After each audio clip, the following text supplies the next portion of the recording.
Righty then. This is the Zander channel. I'm Chosen Nolen. We are going further into critical thinking into chapter 2. Are you a good critical thinker? Why are you watching me trying to learn this critical thinking stuff? Do you already know it? So let's stop and take a look at some of the most notable traits of both a critical and not so critical individual to see the real difference between the two, right? So a critical thinker's portrait, first, let's say. When you develop your ability to think critically, you see a boost in all sorts of characteristics that can make you a more desirable socially. You're not a shallow talker. You delve into the details. Well, Rachel Maddow said this, and George Clooney said that. Well, what is their evidence? Just because there's some sort of influencer, after a fashion, is what they're saying truthful and or accurate? Or did they hear it from somebody and are just parroting those things? Because they're human just as much as you are. So, you'll become someone that more people want to be around and more emotionally intelligent. One of those buzzwords in today's society that means that you get along with people better and are better able to manage your relationships and interactions with other people thanks to your ability to understand and control yourself and your emotional states. When everybody else is panicking, you're thinking, how do we solve this? When everybody else is ranting, you call them out. You stop the rant. You break the hypnotic state of the rant. This is all due to a culmination of several other traits, such as being inquisitive. The critical thinker is curious. They are constantly willing to ask the questions and understand the world around them rather than just go with the flow to the edge of the cliff like the rest of the dodo birds.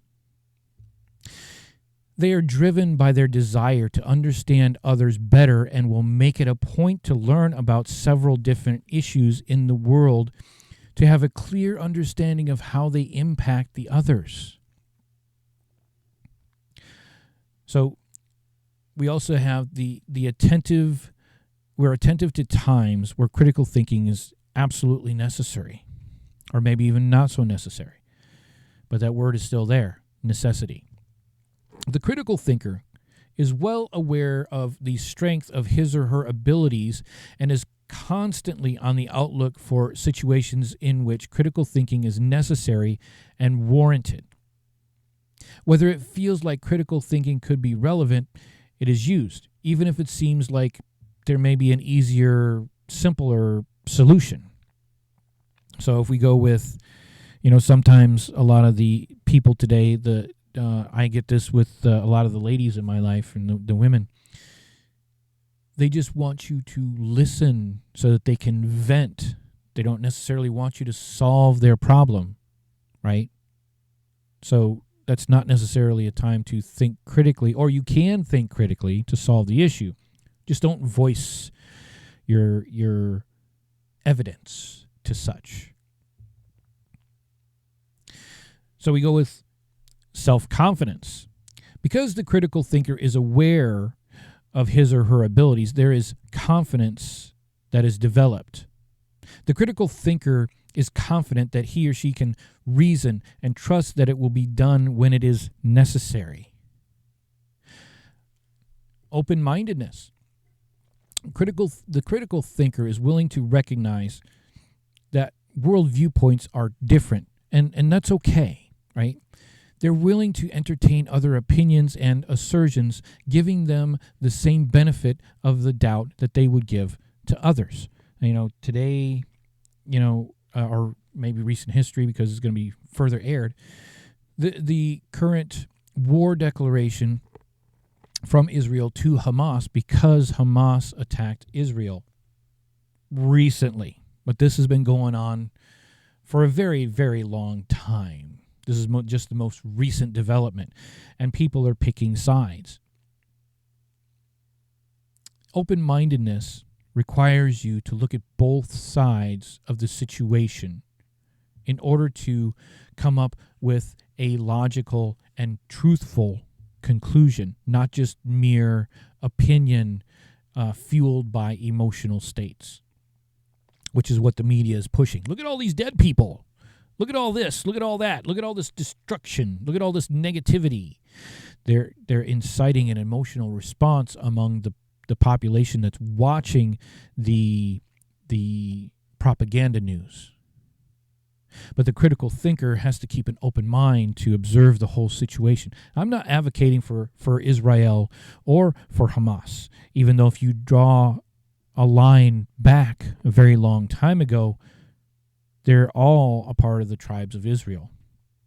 But that's another video. We won't get into that. If you don't believe that, take a look. Even they don't know. Hamas does not know that they're part of the tribes of Israel. But that's another video. And that's what I mean by critical thinking, to go back and do your research to find out the root cause of this conflict that apparently people want to get involved in. So we need flexibility. The critical thinker is aware of the fact that flexibility is needed sometimes, especially when considering opposing viewpoints or viewpoints that don't align with my or their own beliefs in the first place. They're willing to think about those difficult issues with the attention they deserve, and they will not shut down when presented with a viewpoint that does not align with their current one. They can roll with the flow when something goes wrong and needs to be changed accordingly.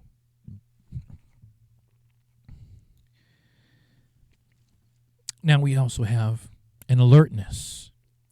The critical thinker is well aware of what is likely to happen in the future to begin anticipating anything that may happen as a result, right? These people are usually closely watching politics and political tension to figure out what to expect around them in their local communities.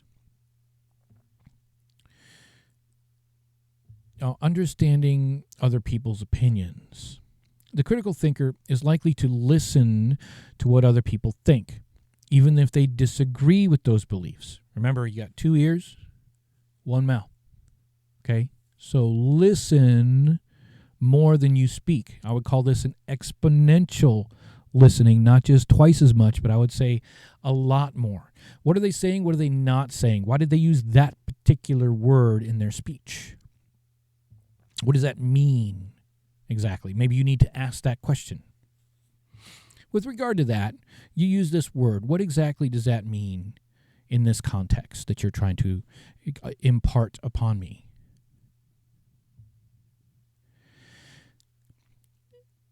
You have to think of what other people, listen to what everybody else is thinking, otherwise they'll feel like they're irrelevant to you, unimportant, and that's just going to inflict an emotional or incite an emotional response from them, and now the conversation is not a conversation anymore.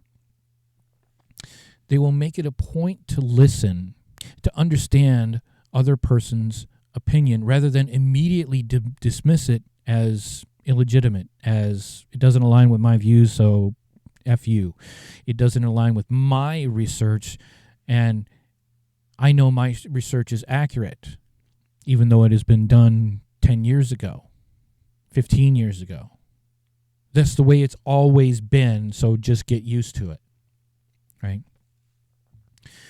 You have to be fair in appraising reasoning.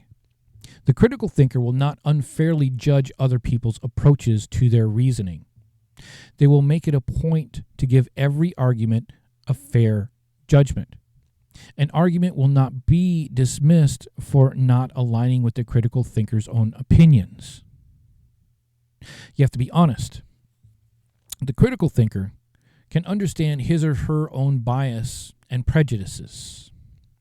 And in being honest about those biases and prejudices, he or she can correct for them as long as they're aware of them. So they do not become a problem in the first place. This is an ability to self-control and to self-regulate. We'll talk about feelings later on.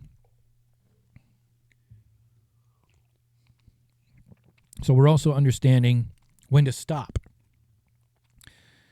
when to make and when to alter judgments. The critical thinker can understand when it is appropriate to stop attempting to make a judgment, when to actually make one or to change one based on feedback and understandings of the situation. Ask the questions. Am I hearing you correctly, or am I understanding you correctly when you said this? Does X mean Y? I'm trying to understand you. Help me understand you. When you said this, does that mean this? You're having a conversation. You're not having a talk from a master to a slave. You're not having a talk from a superior to a inferior, right? You're having a conversation which is a level playing field and equal. It doesn't matter if they're a judge. It doesn't matter if they're the president of a company or the president of a government, which is a corporation, but we won't go there today. So what is their stance, and what are their demands that they're placing upon you when you're involved in the conversation? Okay.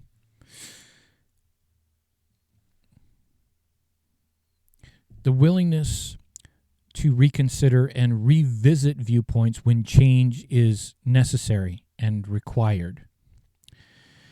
The critical thinker can recognize when it's important to reconsider what he or she was thinking about a situation, to alter a viewpoint if it has since come to light that the viewpoint was made something negative or not able to be validated in some way, shape, or form. There's new evidence to support something different, and it's one of your core values based on this particular situation. So the not-so-critical thinker's point of view. So this is the portrait of the not-so-critical thinker.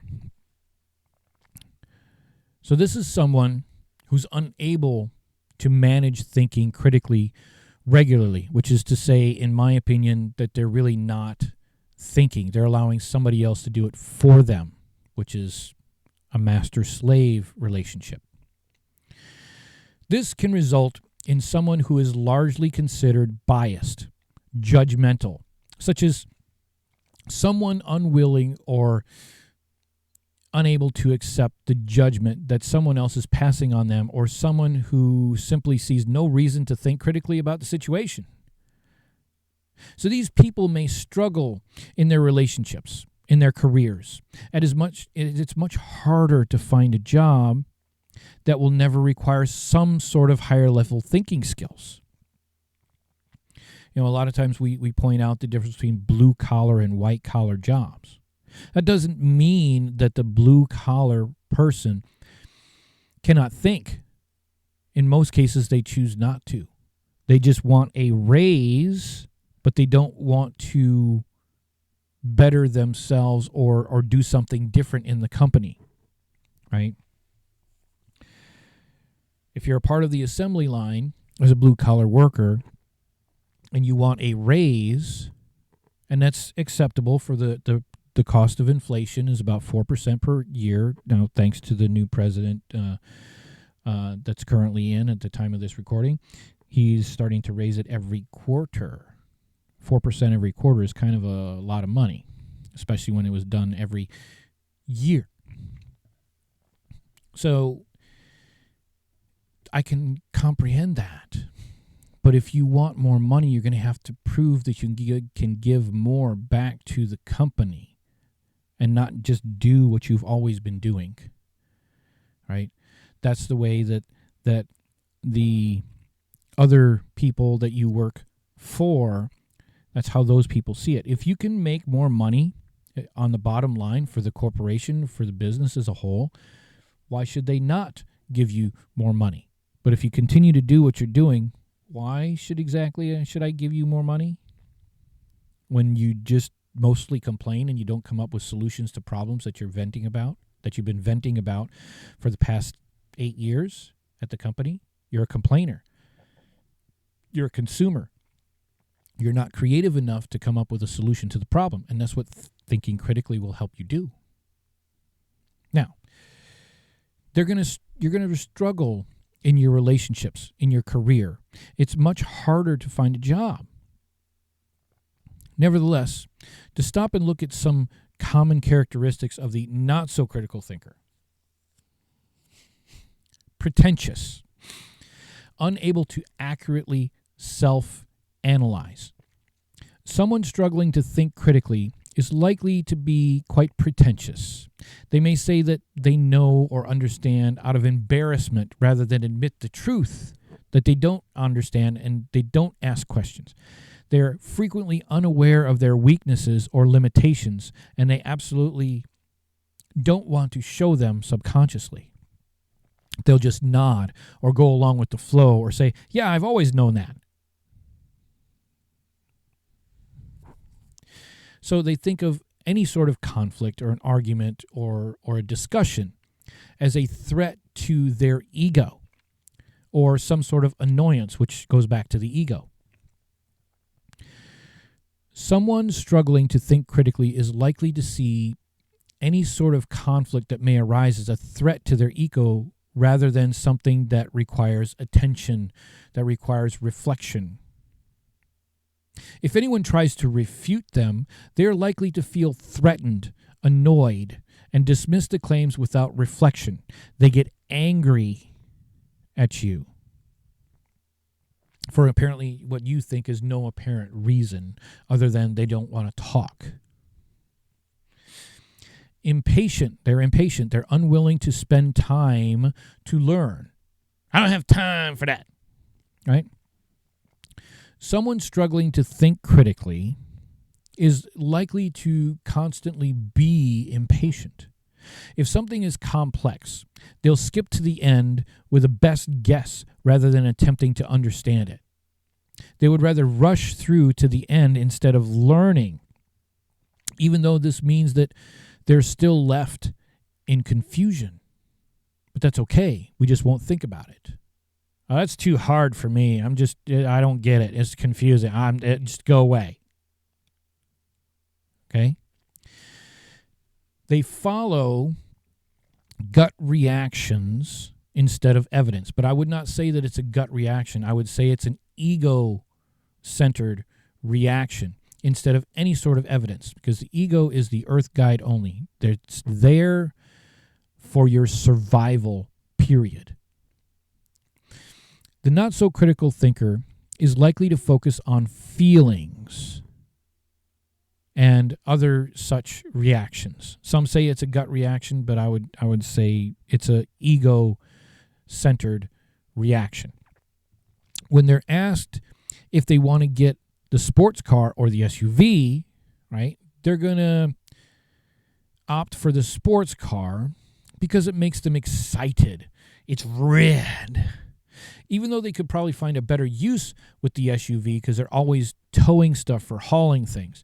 They get caught up in their feelings that they do not pay attention to the data and the evidence that this can cause, and it can cause them to behave impulsively instead of logically. This is a lot of times when you're not critically thinking, you have buyer's remorse. Man, I shouldn't have bought that thing, but I did, and you know what? I'm not going back to the store to get my money back because that's just embarrassing. This is part of their marketing strategy. This is part of the way that they do things in marketing and other corporations. They don't want you to bring the product back, right? So the not-so-critical thinker is also preoccupied with themselves. They're always correct. They're preoccupied with their own opinions of the world, and because of that, they're unwilling to entertain anyone else's point of view. I got this shit figured out. So as soon as someone voices that they disagree, the uncritical thinker starts focusing on how to best refute the claim rather than making it a point to learn the other person's point of view, which may be quite valid. The preference will always be given to the viewpoints that are in agreement with them or in viewpoints that are supportive to their own. And this comes about where a lot of people abuse the idea, at least in the United States, as respect your elders. Respect has nothing to do with facts. In order to get respect, you must show respect. And with regard to the elders are referred to in the beginning as the tribal elders. You must give them respect for what they have already done. They have already proven that they are a leader and not a politician.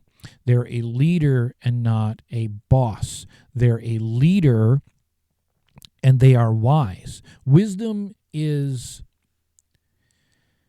the sum of all of their experiences without emotion.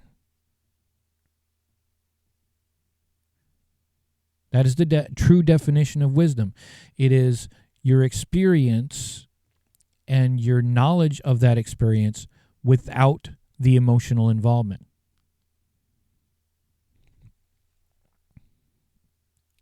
So, I hope you like that, so you can differentiate the difference between a critical thinker and a not-so-critical thinker. Right? Now, we will move on to Chapter 3 right after this.